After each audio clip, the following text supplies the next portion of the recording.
कर रहे हैं फाइनेंशियल मैनेजमेंट। फाइनेंशियल मैनेजमेंट में वी कवर कि what do you mean by financial management, why financial management is important. हमारा जो 3 इम्पॉर्टेंट डिसीजन होते हैं, कौन से? Investment, financing and dividend decision. ये 3 डिसीजन फाइनेंशियल डिसीजंस के अंडर में आते हैं। Then we talk about the capital budgeting decision and fixed capital management decision में क्या similarities हैं, क्या difference हैं, what are the factors affecting all these components. Then we discussed about that financing decision and capital structure, they are related, and what are the different factors in relation to financing decision कि हमें कौन से fund को use करना है for raising fund, and capital structure decision that what is the mix of capital structure. तो अब हम कैपिटल स्ट्रक्चर को आगे फर्दर कर रहे हैं कि हमें कह रहे हैं कि capital structure means what? Capital structure is mix. Capital structure is mix of owners fund and borrowed funds.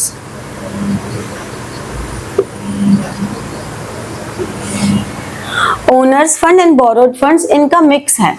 तो ये मिक्स कैसा होना चाहिए? What is the ideal mix? तो आइडियल मिक्स तो वही होना चाहिए जो ओनर्स को, शेयर होल्डर्स को मैक्सिमम बेनिफिट दे, वही आइडियल फंड होता है।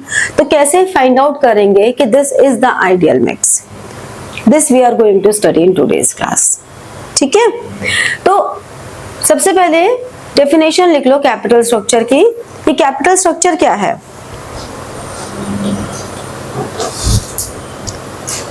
देखो, अंडरलाइन करना चाहते हो तो एनसीईआरटी में अंडरलाइन कर लो। पहले आपने डेफिनेशन लिखनी है। हाँ, पहले आपने डेफिनेशन लिखनी है, जहां ये टॉपिक स्टार्ट हो रहा है उसका सेकंड पैराग्राफ में डेफिनेशन है, पहले वो लिखोगे। ठीक है, जहां हेडिंग स्टार्ट हो रही है उसका second paragraph. Capital structure refers to the mix of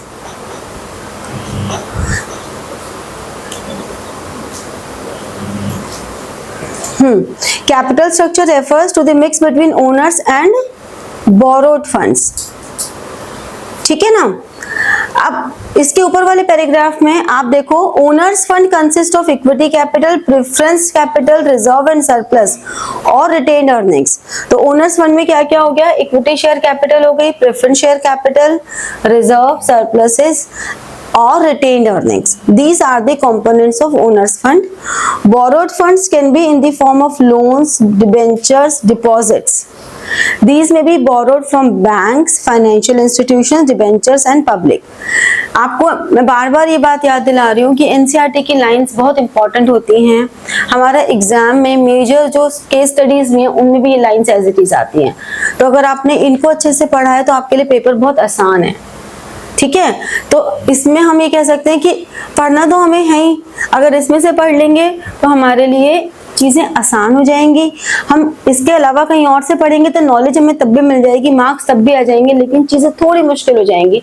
तो अगर हमें कम मेहनत में ज़्यादा मिल जाता है तो ज़्यादा बेटर है ना, बजाय कि हम ज़्यादा मेहनत करें फिर हमें ज़्यादा मिले। कम मेहनत में ज़्यादा मिलेगा तो ज़्यादा मज़ा आता है ना। तो अगर हम एनसीईआरटी से पढ़ते हैं तो हमें कम मेहनत में ज़्यादा मिल जाता है। ठीक है,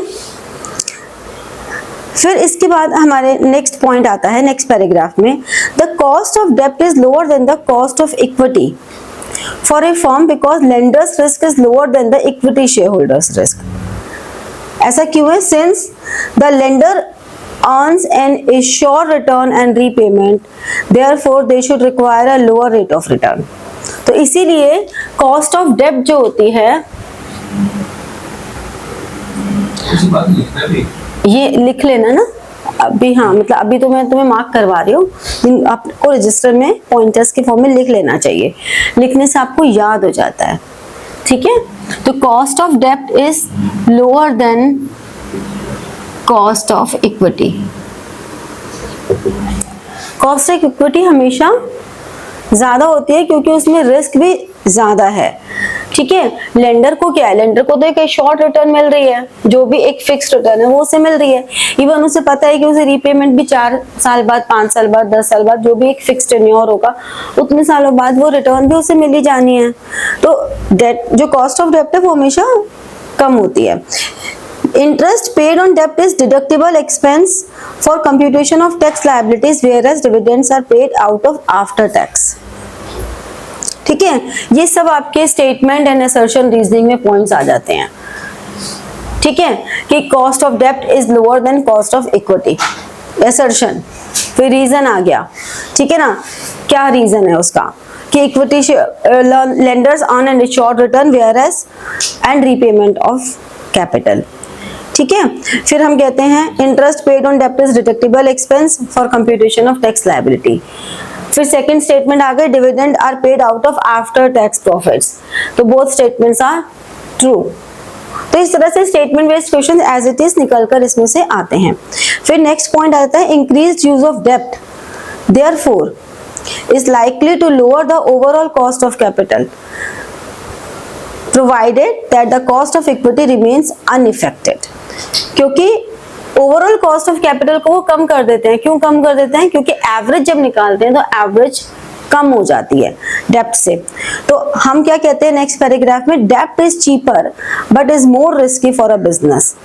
अब डेप्ट चीपर तो हो गया, हम ये कह रहे हैं कि डेप्ट इज चीपर,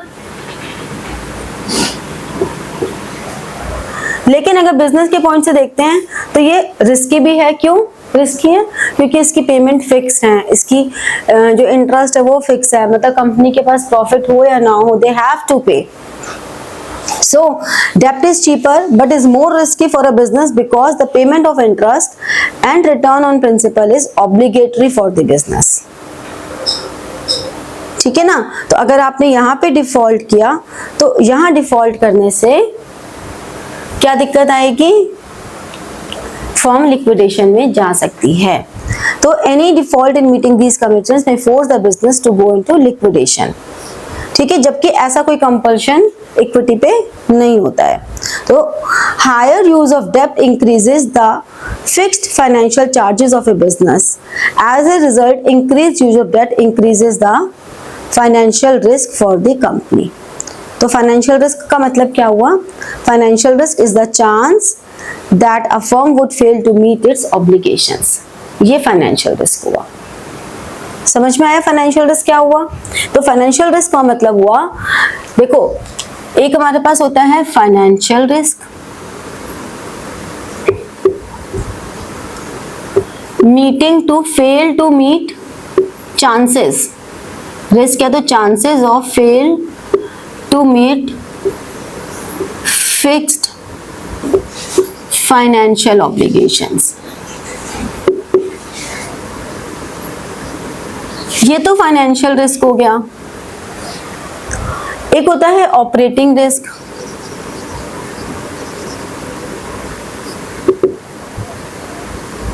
ऑपरेटिंग रिस्क क्या होता है? चांसेस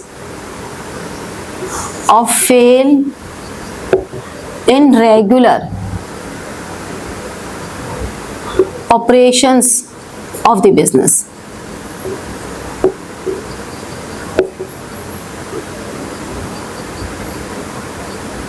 किसी बिजनेस के जो रेगुलर ऑपरेशंस हैं, उन ऑपरेशंस में अगर वो मिस कर जाते हैं तो उसे हम कहते हैं ऑपरेशनल रिस्क, कि वो अपने regular day to day operations भी नहीं कवर अप कर पा रहे हैं।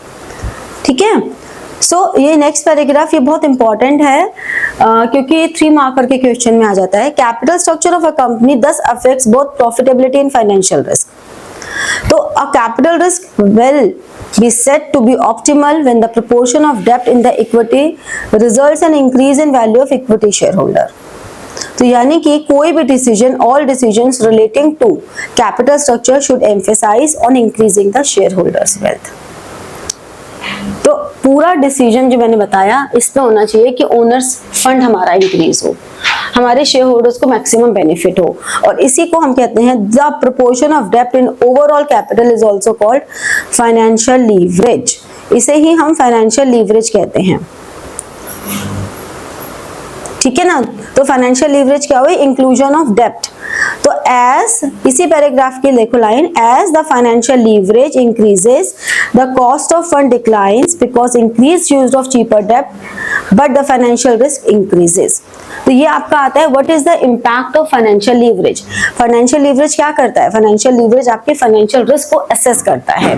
The impact of financial leverage on profitability of a business can be seen through EBIT EPS analysis. अब हम EBIT EPS एनालिसिस के बारे में बात करेंगे। तो हम क्या कह सकते हैं? फाइनेंशियल लीवरेज या दूसरी एक और टर्म होती है हमारे पास, एक तो फाइनेंशियल लीवरेज है, एक और टर्म होती है trading on equity.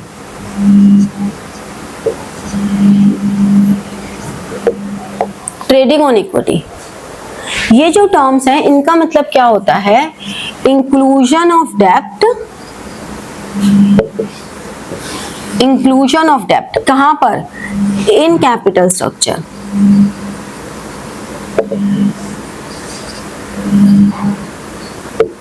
Capital structure में डेब्ट का इंक्लूजन इस तरह से हो, in such a way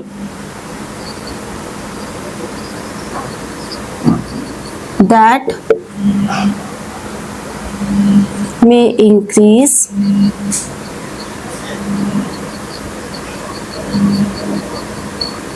shareholders wealth। ठीक है,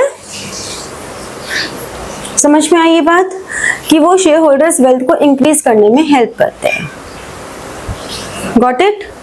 जी नोट डाउन करो, उसके बाद फिर हम लोग अब EBIT EPS एनालिसिस करेंगे, क्योंकि एक तो प्रैक्टिकल सब्जेक्ट होता है और लोग ज्यादा होते हैं और अकाउंट्स में तुम्हारा इन्वॉल्वमेंट ज्यादा होता है, तो तुम लोग एक्टिव हो ही जाते हो। BSc में क्या है, मेरा ज्यादा है तो सुनना थोड़ा मुश्किल हो जाता है, खुद करते हो ना तो हो जाता है, एक्टिव रहते हो ना। सुनने में क्या है, सुनते सुनते थक जाते हैं, तो 3 घंटे में इतना थक जाते हैं सुनते सुनते कि फिर और सुनने की कैपेसिटी खत्म हो जाती है। अकाउंट्स में तो क्या सुनना बहुत कम है, मैंने कॉन्सेप्ट पढ़ा दिया 15-20 मिनट में, फिर तुम्हें प्रैक्टिस करते रहना है, तो सब अपने अपने स्पीड से कर सकते हैं।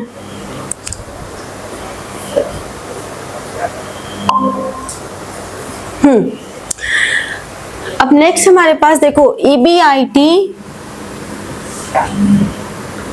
EPS analysis. फुल फॉर्म क्या होती है EBIT की? Earning before interest and tax. EPS is earning per share. Earning per share का मतलब हो गया कि कितने अर्निंग्स अवेलेबल हैं, earnings available for equity share holders upon number of equity shares. ठीक है, तो earnings available for equity share holders upon number of equity shares, ये हमारा अर्निंग पर शेयर का फॉर्मूला हो गया। ओके, अब देखो हम मान के चलते हैं कि इक्विटी एंड डेब्ट ये दो हमारे पास है।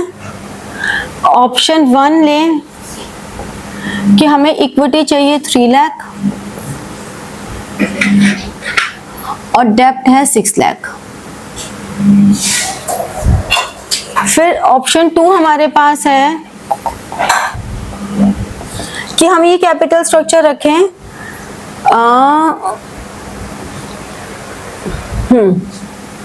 कि ये 6 लाख हो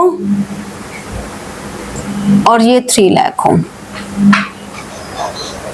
या फिर थर्ड ऑप्शन भी रख सकते हैं कि दोनों इक्वल हो। ये जो डेब्ट है इस पे मान लो 10% का इंटरेस्ट है। अब हमारे पास earning before interest and tax suppose ₹2 lakh है। ठीक है, फेस वैल्यू अगर तुम्हें नहीं भी mention of one equity share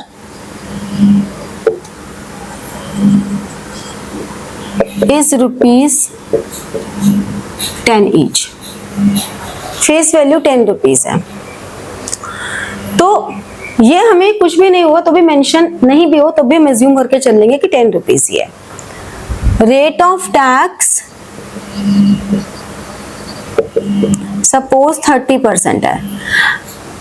ये एग्जाम्पल कई बार आपको गिवन भी होते हैं, कुछ भी न्यूमेरिकल फॉर्म में, जरूरी नहीं है यही फिगर्स हो, कुछ भी फिगर्स हो सकती हैं, आपको गिवन भी हो सकते हैं। कई बार वो ऐसे भी बोल देते हैं, समझ लो पहले, कई बार वो ऐसा भी बोल देते हैं कि प्रूव करो कि इंक्लूजन ऑफ डेब्ट helps in increasing share holders wealth. आपको खुद भी एग्जाम्पल फ्रेम करने की जरूरत पड़ सकती है, तो आप खुद भी अगर एग्जाम्पल फ्रेम करेंगे तब भी ध्यान क्या रखना है, कुछ एग्जाम्पल ऐसे फ्रेम करोगे कि पहले यहाँ पर हमने 2:1 लिया डेब्ट में, फिर इक्विटी 2:1 ली, और फिर जो टोटल डेब्ट है उसको इक्वल ले लिया। 3 ऐसी ऑप्शंस ले लो। और फिर हमारा इंटरेस्ट सबसे ज्यादा यहाँ पे बन रहा है ना 60,000 का, 6 लाख पे, तो जो भी EBIT लोगे वो उससे ज्यादा ले लो। ये मैं तुम्हें ट्रिक बता रही हूँ कि how to frame this example. कोई रूल नहीं है, ये एक ट्रिक है कि आपको खुद से न्यूमेरिकल एग्जाम्पल फ्रेम करना हो तो आप कैसे फ्रेम करेंगे। आप इस तरह से फिगर लेंगे कि जो भी इक्विटी लो पहले में उससे डबल डेब्ट ले लो, फिर इनको रिवर्स कर दो, फिर जो टोटल है उनको हाफ हाफ कर दो, और फिर जो डेब्ट आपके पास है सबसे ज्यादा वैल्यू का उसका इंटरेस्ट देख लो कितना है, 60,000 है, तो 60,000 है तो जो EBIT है वो उसकी 2-3 टाइम्स ले लो। तो मैंने 60,000 की 3 टाइम्स करी, 180 आया, मैंने सीधा 2 लाख ले लिया। ये रेट ऑफ टैक्स कुछ भी ले सकते हो, 30% ले लो, 20 ले लो, 40 ले लो, 20, 30, 40 के अलावा कुछ और मत लेना, जनरली यही लिया जाता है। ठीक है, तो इस तरह से एग्जाम्पल फ्रेम कर लिया। अब हम टेबल बनाते हैं। हमारे पास फर्स्ट ऑप्शन है, सेकंड ऑप्शन है, थर्ड ऑप्शन है। सबसे पहले हमने कहा EBIT, तीनों केसेस में EBIT 2 लाख है। हमने यहाँ रुपीस लिखा, ऊपर नहीं लिखा क्योंकि हर कंपोनेंट का अलग अलग यूनिट रहेगा। 2 लाख, ये ऐसा क्वेश्चन है फाइनेंशियल लीवरेज का, कह दो या ट्रेडिंग ऑन इक्विटी, ये जो एनालिसिस है ये 99% आता ही आता है बोर्ड्स में। 99%, कोई 1% ही कोई बोर्ड एग्जाम रहा होगा जिसमें ये नहीं आता, आता ही आता है किसी ना किसी फॉर्म में। कभी वो 1 नंबर में आ जाएगा, कभी वो पूरा 6 नंबर में आ जाएगा, 3 मार्कर में भी आ जाएगा, 4 मार्कर में भी आ जाएगा, तो इम्पोर्टेंट है। इसमें से हमने लेस किया सबसे पहले इंटरेस्ट, कितना इंटरेस्ट माइनस करेंगे, ये 2 लाख है, सॉरी ये 6 लाख है, 60,000, 30,000, 45,000। अर्निंग बिफोर टैक्स आ गई 140, ये सब रुपीस में चल रहा है मामला। 140, 170 एंड 135, 55।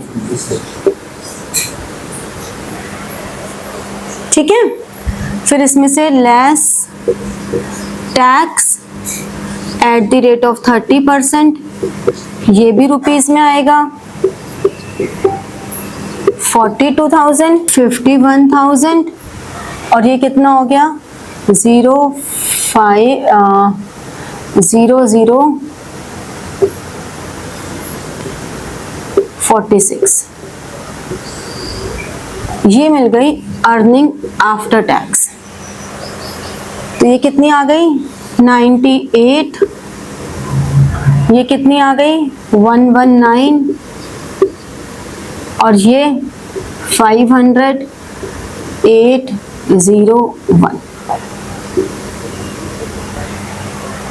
ये हमारे पास सब रुपीस में आ गया। अब number of shares, number of shares कहां से आ गए, ये आ गए 30,000, 10 से डिवाइड किया,